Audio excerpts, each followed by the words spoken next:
We are live. Welcome, everybody. Let's just, if you're listening to this on recorded, fast forward about a minute while we get organized here. See if we can have some people join in on the live stream here on YouTube. I don't know what you're going to drink today with me, but I will be drinking a Lefroy quarter cask Scotch. Welcome to whoever joined. Say hello in the in the comments. Just giving people a chance to show up. All right, let's start this thing off. Episode 171, Martinis with Scott. Welcome to the show. Hope everybody had a great end of summer. If you're in North America, Labor Day weekend. It was certainly great around my house. We had a lot to do, including horseback riding and mountain biking and all sorts of good things. But it's good to be back in the fall. Feels like business restarts right now. Cheers. Hope you're having a great week. Let's get right into it because I'm on a timeline today, so we'll see if maybe we're going to be quicker than normal.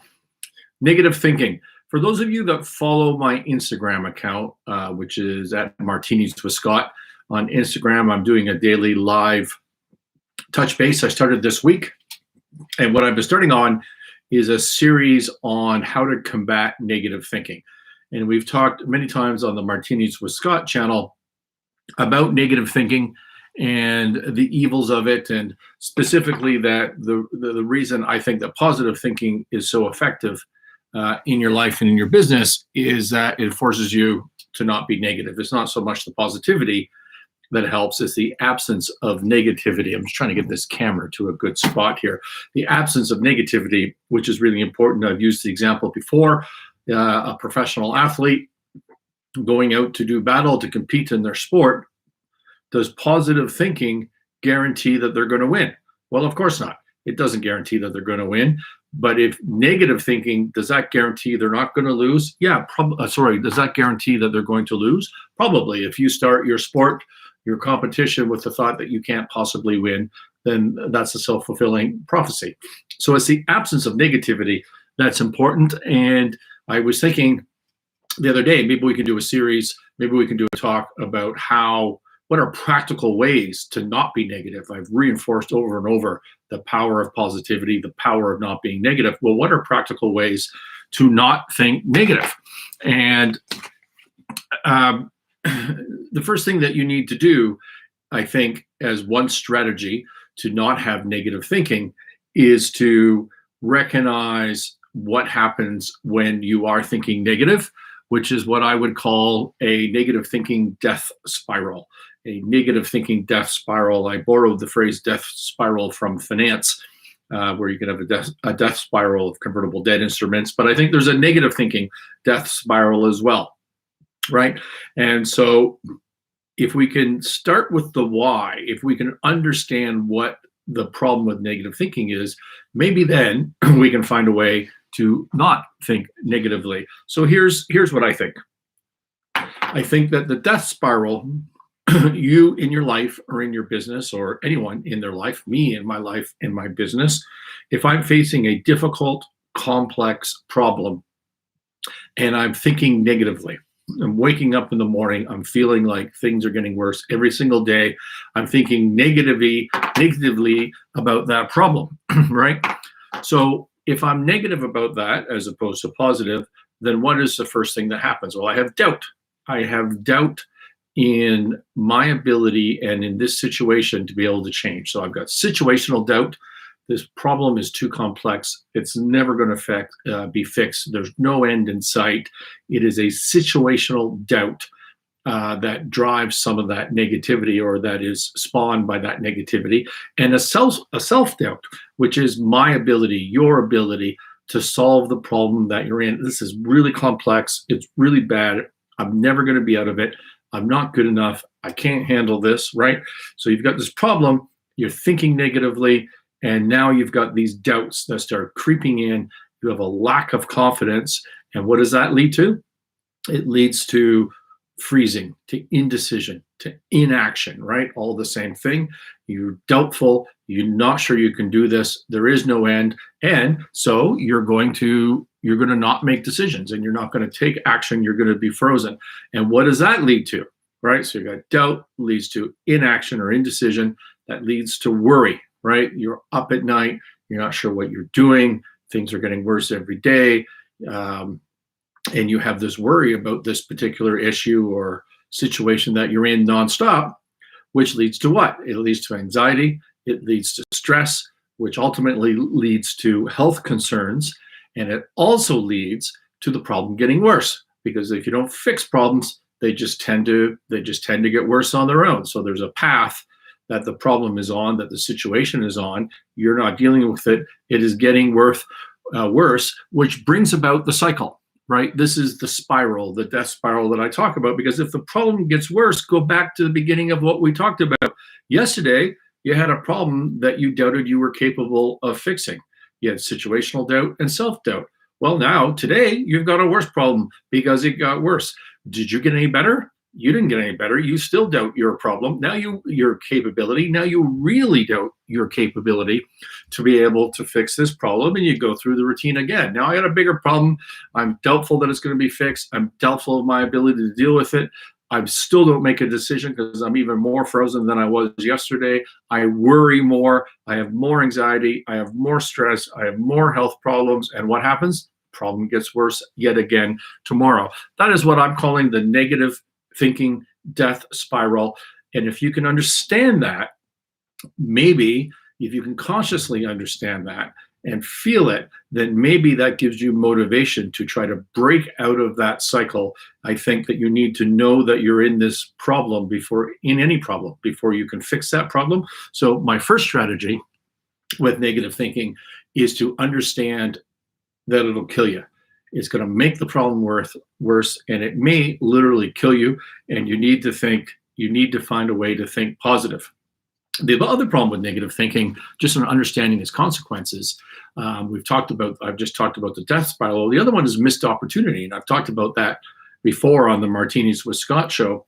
Everybody has a frame of reference. They have a filter, a mental filter that they look through, a confirmation bias, right? And one of those filters, there's all sorts of filters that you can look through, but one of them would be a positivity filter, and one of them would be a negativity filter. If you just look at a situation and automatically look at it in a negative light, this could be in your life, it could be in business, as a leader, if you look at it negatively through a negative filter right off the bat, well, you're going to miss a lot of opportunities. If you look at it through a blind positivity filter, in other words, unrealistic, you're going to get killed, right? You need to find a way to be positive, but with a sense of realism. But if you're just negative, which we see so many times, then you're going to lose opportunities and you're going to evaluate things differently. I told you we've walked through the Novani Stainless turnaround story, which started in June 2020. And for those asking, by the way, I know people ask me all the time. We've had lots of steel in recently. Production is going great. We're clearing back orders. And I'll give you a more thorough update on that probably in a few weeks, just because I have a bunch of shows lined up, so we don't have time to talk about it right now. But when I bought this company, it's a company that had been shut down, a manufacturing company had been shut down for COVID. It had a history of losses. It was heading into receivership. It had way too much debt. Revenue had dropped by about 2/3 from a historical high. It hadn't paid its government remittance taxes, which is a serious issue. There is an environmental lawsuit. There was a million things that would cause anybody with a negative viewpoint to look at that and go, whoa, I'm not touching that with a 10-foot pole.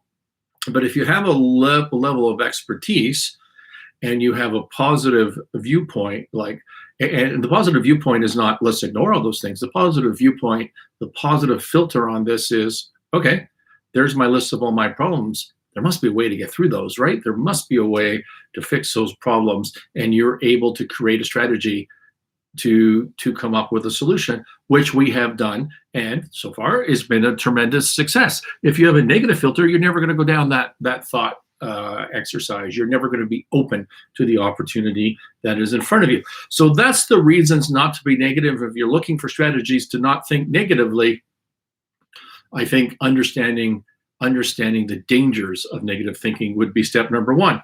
What is another idea, another strategy to not to break the negative thinking cycle, to not go down the death spiral that I've described? Well, one of them would be winning momentum.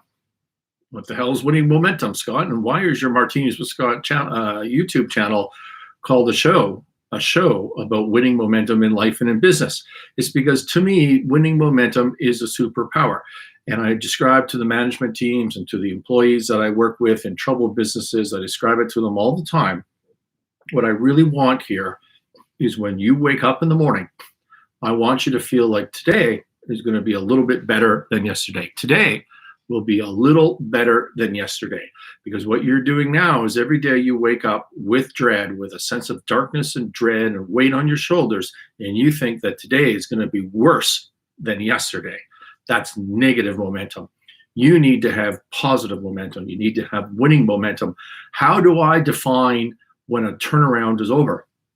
Is it when the company's made a bunch of money? When is a crisis over? When is the COVID pandemic over? Okay, and you have to make your own decisions on that. You have to define what a turnaround means. But for me, it's when things start to get better every day, even a little bit. And if you want to break your negative thinking, you need to start winning. You need to start creating positivity. So how do you do that? Start small and do it. By the way, it doesn't have to have anything to do with the problem or situation that you're in. It could be anything in your life, anything in your business. To change your attitude, to change your negativity, start doing something small and win at it, right? So if you read Dr.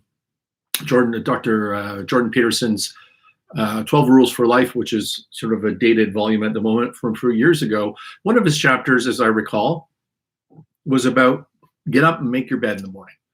Just do something. Make your bed in the morning. And now you've accomplished something. That was your goal for the day. It's not more grand than that. You've accomplished something. You've made your bed in the morning. And tomorrow, you make your bed and do something else. Not in the book, but maybe make some breakfast, right? A healthy breakfast. Do something. Maybe go for a walk, right? Do something small that you can accomplish and just keep adding to it a little bit every day, changing your routine slowly. And you will find really quickly that this is a superpower, and in very short order changes your attitude. I walk into a troubled business, if it's a manufacturing business, 100% of the time, the back plant is filthy. Maintenance isn't done, the sanitation is not done, they stopped cleaning 2 years ago. Well, what's a really easy thing for me to do? I can either talk to sanitation or hire new sanitation and clean the plant. There's a small win that makes people happy when they come in. They're happier to be in the environment. They see the change. When we had at Navani Stainless, one of my companies, we were shut down this summer for a lack of commodity supply as the global supply chains are, totally fucked up. Did I lay everybody off? No. I kept them employed, and we re-cleaned and painted a bunch of the back plant manufacturing facility to try and make that a better environment and to keep the momentum going. So important. Keep the momentum going. So one thing I always look to is cleaning the plant, basic maintenance, get the machines fixed up. I'm looking at, we're close to closing on a transaction right now where there's 10 presses in there, and 3 of them sort of work and maybe 4 sometimes. But prior owners did no maintenance on these things. And it's really driven the business down. So we've got a hyper focus on that. And in a team environment where culture matters, you see these small wins, you see progress, and it starts to change your negative thinking into a sense of excitement, into a positive thinking, in that tomorrow things will be a little better than they were today. Do something and win. Get off the couch and go get a haircut. Get off the couch, go for a walk, do some exercise. I have found in my life, when I'm just hit with a bunch of problems and complex situations, sometimes the best thing for me to do is to go clean the garage. Like, just forget about the business. Just go do something else that's orderly, brings a sense of order, because you're dealing with chaos when you're dealing with trouble and negativity. Positivity has a sense of order and direction, just to go do something else. I found that by accident, by the way. I didn't think about that. But often when if I'm feeling a sense of overwhelmed or trouble, I just go do something else as a way to escape.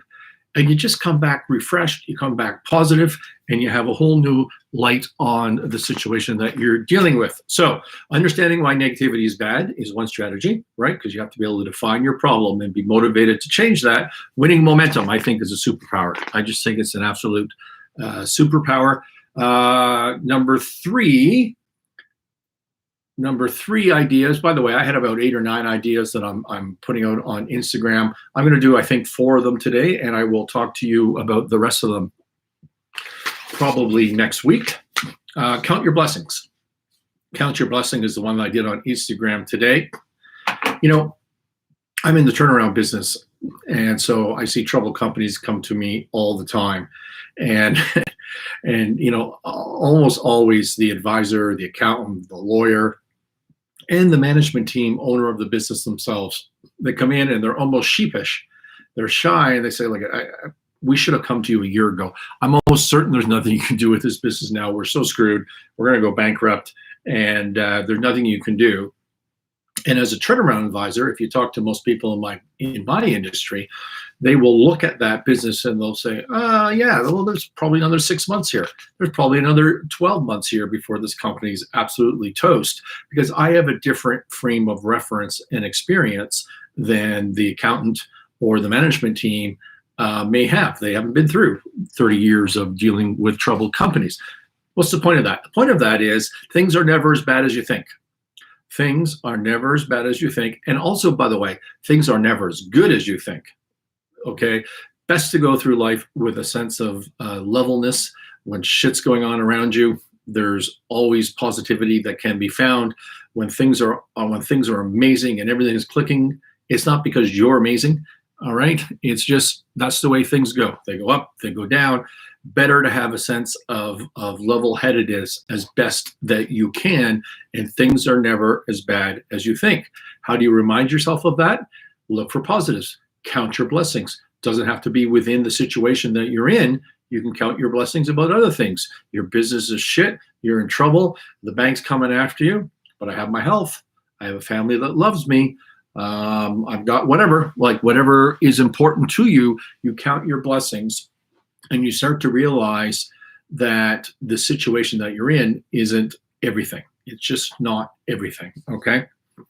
Which leads to my second point within Count Your Blessings, is that you need to recognize cognitively, intellectually, if you can, recognize that your problem is not the whole universe. Your problem is situational. It's relative. It's relative to where you are now, and it's relative to where you want to go. Right? If you were somewhere different, the problem that you're in probably wouldn't matter. Okay? So if you're, say, locked down in COVID, I'm just making that up without any ideas in mind, but I'm just trying to come up with an example off the top of my head here. If you're locked down in COVID, why is that a stress? Why is that a problem? Why is that creating negativity?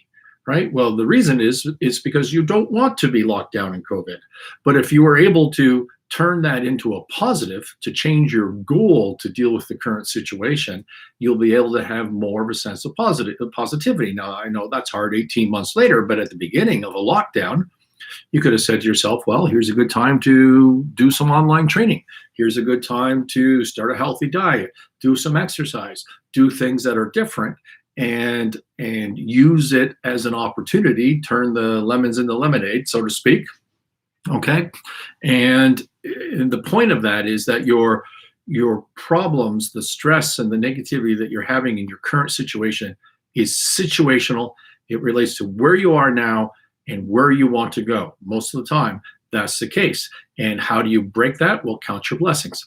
Count your blessings. Just remind yourself, yeah, I have this problem, but I have my health, I have a family, or I don't have that, but I've got a great business, or whatever it is. There's always positives in your life that you ought to look to, and you ought to count your blessings every single day, or as often as you need to.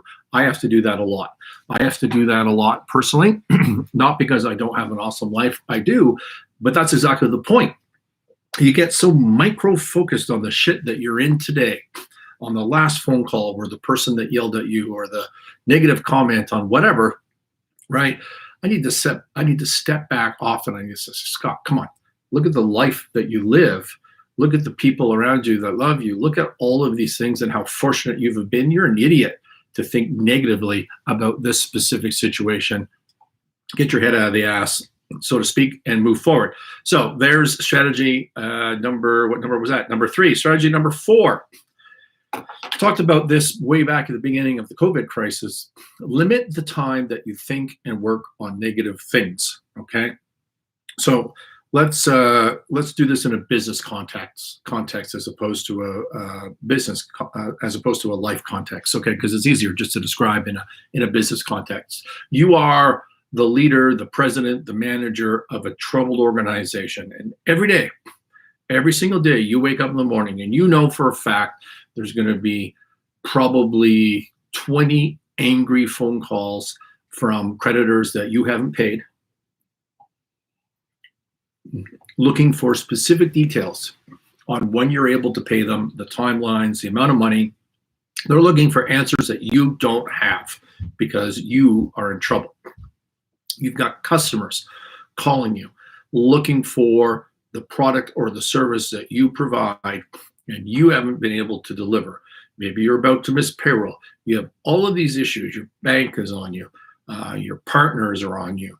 Your management team around you is on you. Maybe you got trouble at home because things aren't going well in business. People always carry that home with them. So now you got problems at home as well.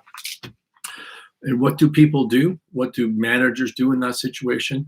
They come to work and they hunker down and they work 12, 14 hours a day on these negative, soul-draining, soul-sucking issues. That's what they do.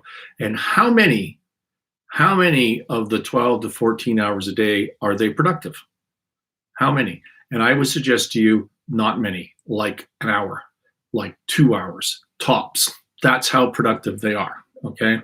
And I would suggest to you that the rest of the time, they're avoiding, they're organizing, they're sharing their misery with a counterpart down the hall, right? They're having management meetings to talk about stuff, but not actually doing anything, right? They're focusing their brain on the negative things for 12, 14 hours a day, but the productivity on those negative things is like an hour, 2 hours a day.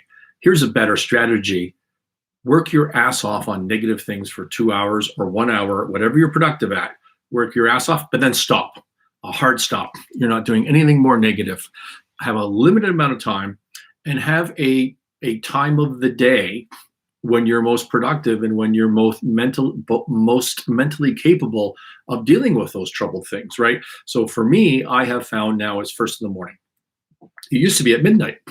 Now I'm most capable of dealing with these problems that I deal with on a day-to-day basis first thing in the morning. I get up, I do my banking, I do things I have to do. And then I've got 2-3 hours where I'm just all over it. I'm super productive. I'm dealing with problems. And then in the afternoons, I just start to wane, like I'm over it. What do you do with the rest of the time? Do productive things that make you happy, okay? You got into business for a reason. It wasn't to deal with an angry bank. It wasn't to deal with an angry creditor. Shut that crap off. You're not dealing with it anymore today. You did your 2 hours. Now that goes to tomorrow's trouble 2 hours. And for the rest of your 6 hours or 10 hours, whatever you work, build your business back. Do positive things. Get out and sell. Build your systems. Do the creative stuff that excited you to get into business to begin with.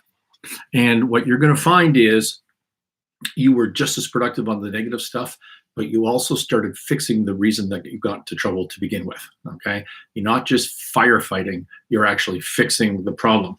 And it's just like winning momentum, okay? You're gonna start seeing positive changes, and that's gonna break the death spiral of negative thinking. So there's 4 strategies for you. Let me know what you think in the comments. And I'm going to move on to a new topic right now, which is confirmation bias and strategies to break that.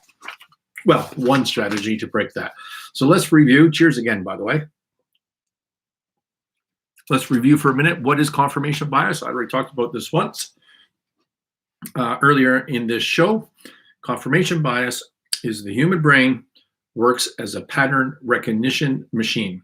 Okay, you recognize patterns because that's a shortcut to analyzing all the data of everything all the time. So you look for shortcuts, which means that you decide on the answer first, whatever the situation. You decide on the answer first, and then you seek facts to support what you decided. You don't look at facts and decide. You decide, and then you look for facts that support you. Okay, so such a huge issue.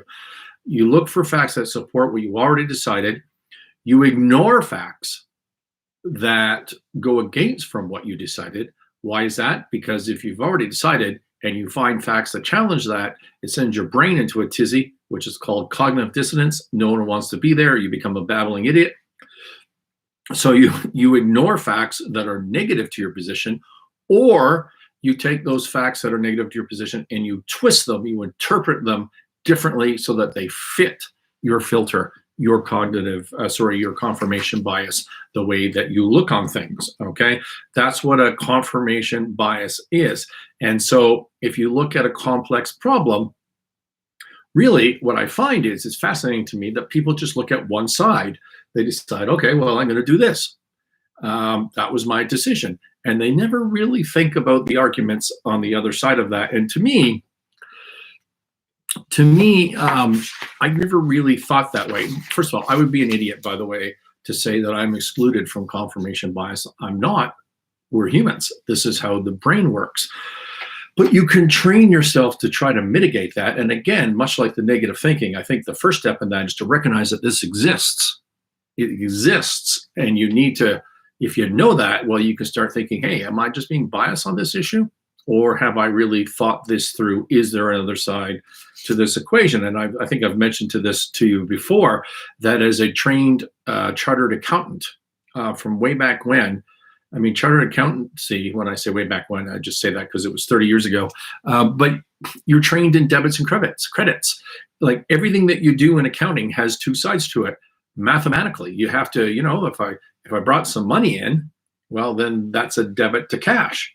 But I have to have a credit. I have to have another side. So when you think about things as an accountant, for example, you're always trained to think about both sides of the equation by definition, okay? And so I think that when I step into complex situations, I think that's the way my brain works. I think, oh, what are the two sides to that?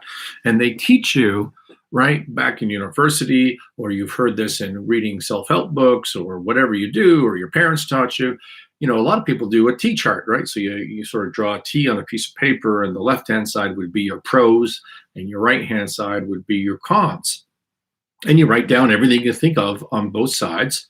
You take a look at your pros, you take a look at your cons, and you decide based on having listed everything down. Well, that's a great discipline. And why do people do that? They do that to try to fight through confirmation bias. So I was inspired by, I've often talked to you on this show about Scott Adams. He does a podcast called Coffee with Scott Adams.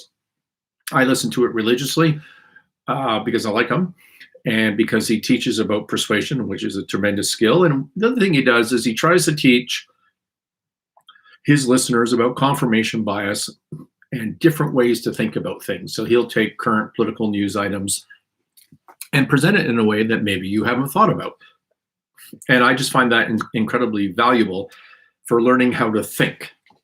He gets a bad rap because he was analyzing Trump, who he claims to be is the world's best persuader on things. And so people equate Scott with a political bent, which I don't think is true. He's trying to use a current event to teach something to his audience about persuasion. Anyways, Scott Adams the other day was talking about it would actually be really cool if someone came up with a mathematical formula or a mathematical paradigm or chart for critical thinking. And I thought, yeah, that would be a good idea for that. And so I did, just playing around this week. I'm showing you on camera I'm not expecting you to be able to read that on camera. And I know that a lot of you listen on the audio only podcast. So that's okay. I'm going to try and post a link to that chart in the comments. You can pick it up later, or go to the Martinis with Scott Instagram. I posted a picture of it there, and this is just it's just something I'm playing with to see how it works. So let me describe this to you without you seeing it visually, because I think it's relatively simple, and at least those of you on the audio can get a feel for what this is. So I've called it a confirmation bias buster. We'll see. We'll see if it busts confirmation bias for complex decisions. So a confirmation bias buster for complex decisions, and you have to write down the required decision, and you have to express that in a yes, no. So for example, should I get vaccinated? Right? We're at the time of a global pandemic. This is not a show about whether you should get vaccinated or not. And for the record, for my risk profile, I am vaccinated. Okay, so don't start jumping in on that. But should I be vaccinated? That's a yes/no question, and so you would write down in the required decision, should I be vaccinated? Then you need to put a date on it. So you would put today's date, and I'll tell you the reason for that in a minute. And then the chart's divided into two sections. On the left is the yes. Remember your T-chart? I said the pros would go on the left, and the right is the no. So your cons would go on the no side, okay? And within each, so on the yes side, it forces you to write down your top 3 reasons relevant to you, just how you feel about it, as to why you should take action on the required decision, on the yes, no. Should I do this? Should I not do this? Why should you do it? You write down your top 3. And on the right-hand side, you write down your top 3 reasons why you should not do that. Okay, so you got 3 yeses and 3 no reasons. And now on a scale of 1 to 10, you weight all those 6 reasons. 1 being the lowest, I'm not really concerned about that. 10 being the highest, like this is an extreme concern to me. Okay, so now you've got 6 reasons, 3 yes, 3 no. You've got a number beside them and you add them up. So you add up your yeses, you add up your nos, and you subtract them. Okay, so you could have a maximum of 30 on the yes side, so 10 plus 10 plus 10, and you could have a maximum of 30 on the no side, 10 plus 10 plus 10. And you take your yes minus your no, and you come up with a number, a mathematical number. And then what the chart says is in the range of plus 11 to 30. Okay, so let's say you had your yeses came up to 30, and your no's came up to 3. Well, then you would have 30 minus 3 is 27. So you would have plus 27. Then you take action. And if you're minus 11 to minus 30, which is the exact same thing, but on the opposite side, let's say your no's were 10 plus 10 plus 10 is 30, and your yeses were 1 plus 1 plus 1 is 3. So now 3 minus 30 is negative 27. Then you take no action. And if you're in the middle, if you're minus 10 to plus 10, you just wait. You just wait, which is why the date at the top is relevant. And so it's a pretty broad bias, if you think about it mathematically, to not taking any action at all. Okay.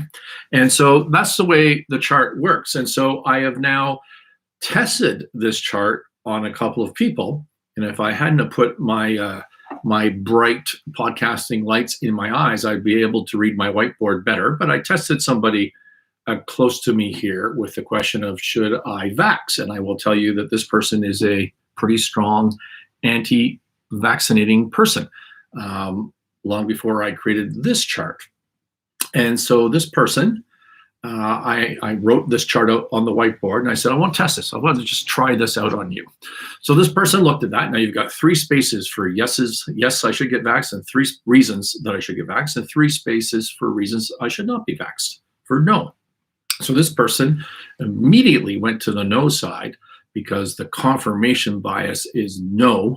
Immediately went there and wrote down my health, right? So number 1 reason is, she clearly believes that vaccinations are bad for her health, okay? Number 2 was side effects. Number 3 was a lack of information. And she just went, wait, my health, side effects, lack of information. And then you could see that she wanted to write 10 more reasons. But the beauty of this system, one of the interesting parts of this system is you're limited to your top 3, okay? So then she had to weight those. So she wrote down 10 beside each one. My health, 10, right? Side effects, 10. No information or lack of information, 10. So on the no side, you have 30, okay? Now, she went to the yes side. Remember, her confirmation bias is on the no. She went to the yes side and she stood at the whiteboard for 10 minutes before she wrote anything at all. She was going to walk away. She had no ideas. She had zero idea as to why one, or her in particular, not one, ought to get a vaccination. Even if it's a positive, is the reason why that she doesn't give much weight to, like a 1 out of 10. Okay, it can't be 0 out of 10. But even if it's a 1 out of 10, couldn't come up with a reason for 10 minutes at least. It was fascinating. So finally, she wrote down. So she wrote down travel, right? Everybody's talking about vaccine passports. You're not going to be able to travel, certainly internationally. She loves to travel. There's a legitimate concern of hers to get a vaccine. Okay. Number 2, I got to get around my lights here. Less hospitalization. It finally occurred to her that people that have vaccines seem to be getting less sick, right? So less hospitalization. Now, I'm not sure if she meant for herself personally or just society in general. Doesn't matter. It has to be relevant to her. And then her last one was fear, right? Get a vaccine. You're not as fearful of the pandemic, which I thought was a great answer, by the way. And so, but the interesting part is how long it took her to come up with that, because she hadn't thought about it, because the confirmation bias, you're not considering those facts. You're not considering those arguments. So she wrote down her weighting for that. Travel was an 8, less hospitalization was a 4, and fear was a 1, for a total of 13. So you got 30 on the no side, 13 on the yes side, and 13 minus 30 is negative 17, which falls into the go and do this action, go and do the vaccination in the court, which was this question. Okay, so that's how the chart works. And here, what I think is so interesting about this experiment. Number 1, like I said, it forces you to think about the other side, which with confirmation bias, you never do. It forces you to think about the other side, and you haven't done that. And I think this experiment just blatantly proves that. The fact that she had to stand there for 10 minutes and try to come up with an idea, super smart person in the normal course, or always. This is just the way the human brain works. It forces you to limit your reasoning, including the side that you have the confirmation bias on, to limit your reasoning to your top 3 reasons, which, unlike the T chart, the pro and con T chart, which just allows you to write down everything you possibly think of, in fact, encourages you to write down everything you possibly think about, the top 3 reasons avoids what Scott Adams and I think others would call laundry list persuasion, okay? Where if you want to persuade something, you want to persuade somebody that Trump is bad, you want to persuade somebody that Biden is bad, whatever it is, and you don't have a great reason, but you have 300 small reasons that if one were to look at any one of them, they could blow it out of the water. Okay, they could find, well, that's not really true because of this, or you're missing the context or whatever, right? But when you're overwhelmed with a whole bunch of reasons on a list, you just look at that and you just go, oh, wow, that must be true. That must absolutely be true. Laundry list persuasion, just running a bunch of stuff down. Well, you can laundry list persuade yourself as well. This limits this to 3, okay? And then it forces you to weight each one of these things with a numerical number, okay? And then it goes through this math exercise. And the other thing I found out, so that's what I like about this system. It's a chart onto how I actually think about things, which I think is interesting, not because I was trained that way, but just the way it worked out. So I think that's cool. And then the interesting thing is it forces you to admit that your calculation may change over time. And the person that I'm referring to on the Vax Dope Facts decision, when I asked her, she admitted, when I said to her, if you did this again 30 days from now, would you acknowledge that your answer might change? The math might change. And the reason it might change is on your no side, there were side effects and lack of information. Obviously, the more people that get vaccinated and the more time that goes by, there will be more information and more context. And so there's more data points. And over time, the math might change. And the answer was a resounding yes. I can see how that's true. I can see that if I were to revisit this every 30 days, my math might change. So I thought that was really interesting, because if you're just talking to somebody with confirmation bias, you would never get that sort of omission. And the other thing I think it does, if it's relevant, which it is for vaccines and it's not for other decisions, it forces a sense of empathy with the other side of the argument, right? It's because there's such passion on that particular issue right now. Like, you people are idiots. You're not getting vaxxed. You're killing the whole world. You people are crazy for believing the politicians that this is science and everything's safe. To go through this exercise forces you to think about both sides of the equation, which creates a sense of empathy. So I thought that was pretty cool. I'll try and get a link somewhere, check the notes on that. Maybe you can check it out. And again, it's just an experiment. It's a way to help people think about things. And I would love your comments on it. I would love you to maybe try it on something, anything, and see how it works, see how it can be evolved to become a better tool for you. So that was all I was going to do today, except I had a longtime listener send me something they wanted me to comment on, and I thought it dovetailed really well with what we've been talking about. So there's a meme or something from the internet here. I printed it out that was sent to me, and I want to read it to you. One of the most dangerous ideas. Maybe I need a drink for this because it kind of angers me and triggers me. Oh, cheers again. Wait.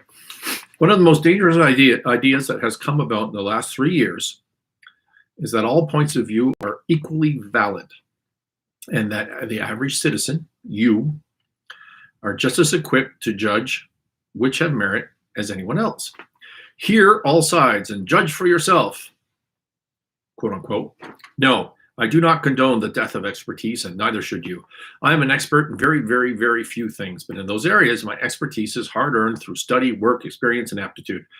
None of it comes from attending Google University. But unless you are an expert in exactly the same area, your opinion is not just as valid as mine. It's not. And my opinion is not as valid as experts in other fields. That is why they are experts, in all caps. So if our leading epidemiologists largely agree that A is correct, and a couple of discredited doctors make a video that says B is correct, by the way, is that good persuasion? Is that good persuasion? I want you to think about that. If there's an other side to the argument, and the only credence that you give it is that they're discredited doctors, you're not pacing and leading. You got to pace. Okay, we'll talk about that on another show. But this is just a crazy way to express something if you're trying to persuade people. A couple of discredited doctors make a video that say B is correct. Our response should not be, I'll listen to both and decide which makes sense to me. Confirmation bias exists, and only fools think they are free of it. To paraphrase Asimov, your ignorance is not the same as their experience. Genuinely smart people look for answers from people who are smarter than themselves. Clearly, this person is smarter than you. That's her point. Only ignorant people believe their guess is as good as anyone else's. Only ignorant people believe their guess is as good as anyone else's. All right, I was asked to comment on that. I mean, apart from some of the language, does that sound reasonable to you? What do you think? You can just say so in the comments if you want. Does that sound like a reasonable a reasonable concern that experts are experts? And when you hear about an epidemiologist saying this and some rogue doctor saying that, should you be deciding for yourself? I mean, that all sounds reasonable, right? No, it's not reasonable. The person who wrote this is either an idiot or is disingenuous, okay? And I'm going to suggest the person that wrote this is lacking in confidence, including in her expertise, and it's just an idiot. Let's review why. Let's review my thinking on that. The person that sent this to me is a tradesman, trained carpenter, trained in other things, I believe, is super handy, and I would consider to be an expert, certainly in carpentry, in many things, but certainly in carpentry. If I said to the guy that sent me this, what do you think about building this, whatever, let's build a desk out of wood, and I want to do it this way and that way. And that person said to me, that's the wrong wood, and you need to design it like this, and here's the problem you're going to have doing that. Would I argue with that person? Would I say, I don't think that's true. I'm going to make my own decision. I don't respect your expertise. I think I'm smarter. No, I'm not going to do that. I literally pay this person to be my expert in that situation. Why would I argue with them? Nobody does that. If I go to my doctor and my doctor says, hey, Scott, your blood sugar's too high. You need to do something about that. Do I say, thank you, doctor, I'll take that under consideration and make my own decision as to whether my blood sugar is too high? No, nobody does that. That's their expert. They pay that person to tell them that and to tell them some ideas as to what they ought to do about it. If I go to my doctor and he says, God forbid, I have some sort of horrible disease and the only way to treat it is like this, do I say, okay, thanks, I'll take that under consideration and figure that out myself?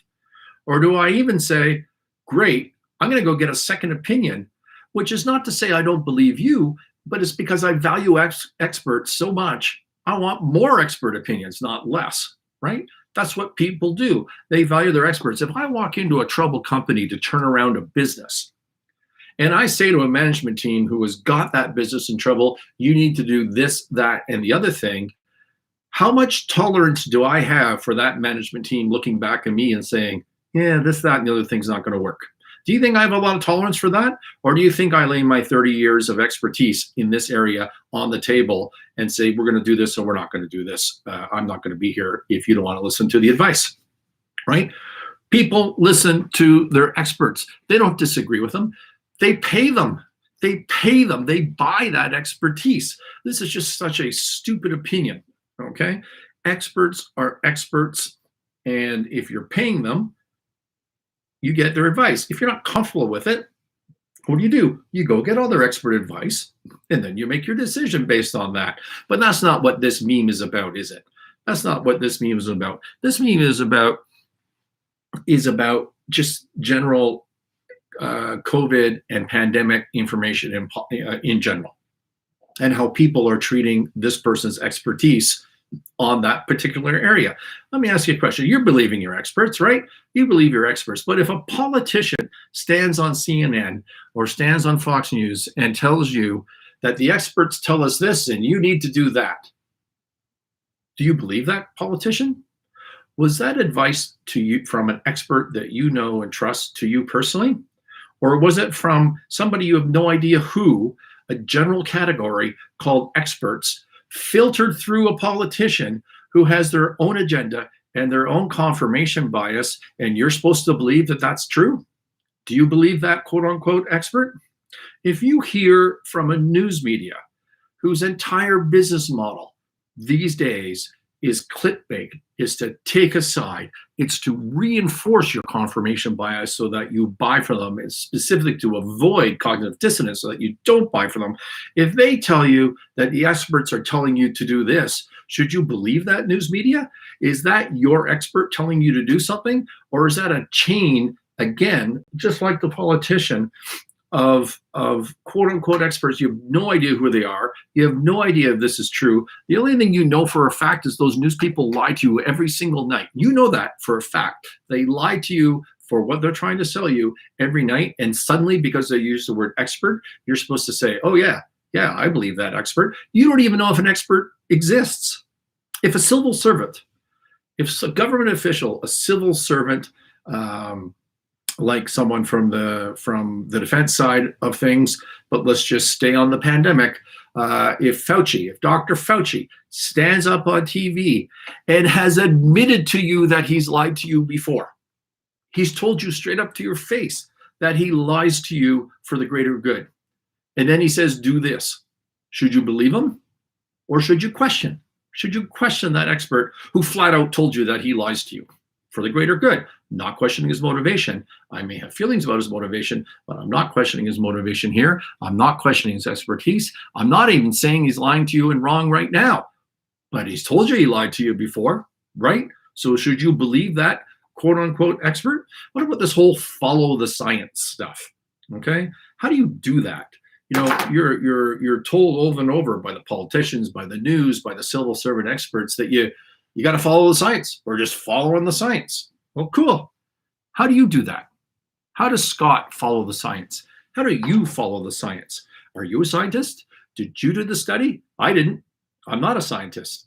I didn't do the study. So where am I getting the scientific information from? Am I getting it directly from a scientist who explained their methodology and why this worked? Nope, that's not happening. Are you? Nope, that's not happening either. You're getting the science filtered through a journal that was peer reviewed, hopefully.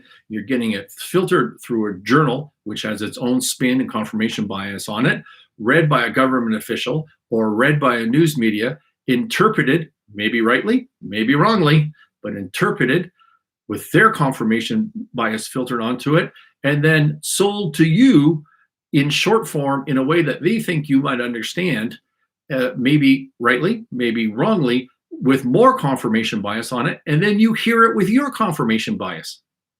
Is that science? Is that science that you should believe in? By the way, how often is science right? What the hell does this mean, science?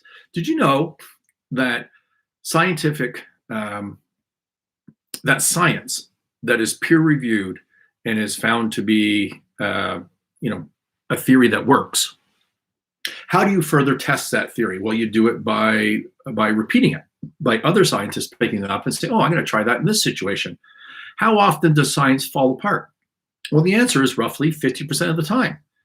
50% of the time, even established science turns out to not be true. That is the scientific method, okay? That's the beauty of the scientific method. That's a feature. It's not a bug. It's a feature of the process. It's wrong a lot, and you just evolve. How often have epidemiologists on this current pandemic, how often have they been wrong? Like always. They've just always been wrong, right? On everything, which is not a flaw. It's not a negative. It's a new situation. They don't know. They don't know. So why would you believe the science when you know that so often it's wrong? I don't understand. You could, and maybe it's right. You can believe it, but this argument that you should believe the science. And by the way, when you get down to believing the science and believing the experts, which ones? Which ones? This person who wrote this meme of complete crap references the two rogue doctors who may have a different opinion. Okay, let's go with the majority. You know, I don't know if majorities are always right, but let's go with the majorities. Let's say that the expert, the scientist in this particular part of the problem, and this person's response being the disease, let's give her the benefit of the doubt. Let's say that she's absolutely right. Is she also right? Has she also considered other areas of expertise like child development, like mental health? Okay, so if you look at a pandemic and people clearly, you want to know a good way to beat COVID? Never, ever, ever, ever, ever go outside or do anything, right? You're not gonna give this virus any way to spread. What are the consequences of that? Is this person the expert that we should listen to on that particular issue? Or is she a micro expert? She's expert in that one thing. Hey, Brian, how are you? We're almost wrapping up here. You're gonna have to watch it on the review, but thanks for joining. Is she an expert on just that one thing, right? Because there's a cost. That was the whole point of my breaking my cognitive bias buster chart that we just reviewed earlier in the show. There's another side to this. There may be multiple other sides to this. Like I said, what do the experts in child development say? What do the experts in mental health say? Is there not a cost to her area of expertise and the obvious conclusion coming out of that expert? That's the point. It's not that we're not listening to that expert. It's that we have to look at different expertise in complex situations, and then we have to make a decision. And isn't that what leadership is about? Isn't that exactly what leadership's about? Is to weigh competing expertise, competing thinking, and coming up with a decision? If that wasn't what leadership is about, why the hell do we have leaders? Why don't we just put the scientists in charge? Right? It just doesn't make any sense. So, to answer your question, you want my view on that? I think it's complete bullshit. And clearly you can see I was triggered by it. All right, big news. Big news, you say? I am recording a special Martinis with Scott tomorrow, which should be released Saturday. I have as a special guest coming in, I've been given 30 minutes with Maxime Bernier, leader of the People's Party of Canada, which for you non-Canadians is a libertarian party. Maxime is the founder and leader, and we're in the middle of a Canadian federal election, and the PPC, the People's Party of Canada, is not a mainstream party. Doubtful that there will be a victory in terms of Maxime becoming prime minister. He's a long way off from there, but this is a show about leadership, not a show about politics. There is no doubt in my mind that Maxime, whether you like where he's leading you or not, Maxime is by far the best leader out of all of the candidates. We can learn a lot from him on leadership, and we're going to talk about some of the top debate items because he wasn't invited to the debate. So we're going to get some platform out of him, and we're going to talk about starting a party, a political party, as a political entrepreneur, because Maxime launched the PPC on his own, like literally on his own, and it's a fascinating story. I hope to learn a lot from him, and so like I said, we're recording that tomorrow afternoon, my time. I begin with 30 minutes, so it's a long form, and then hopefully we'll have it out on the Martinis with Scott channel Saturday morning sometime, and we want to get it out for people because the election, I think, is only 10 days away. So I didn't want to wait till next week. So that's exciting news. And with that, I think that's everything I have for you today. Hope you enjoyed it. Thank you for joining me. Cheers again. Brian, you have any questions, Brian, before we go? Are you good? Anybody else want to ask anything before I hang up? I'm glad you're fine, and I'm going to go. We'll talk to you next week, and check out the Saturday special content if you have an opportunity. Talk to you later.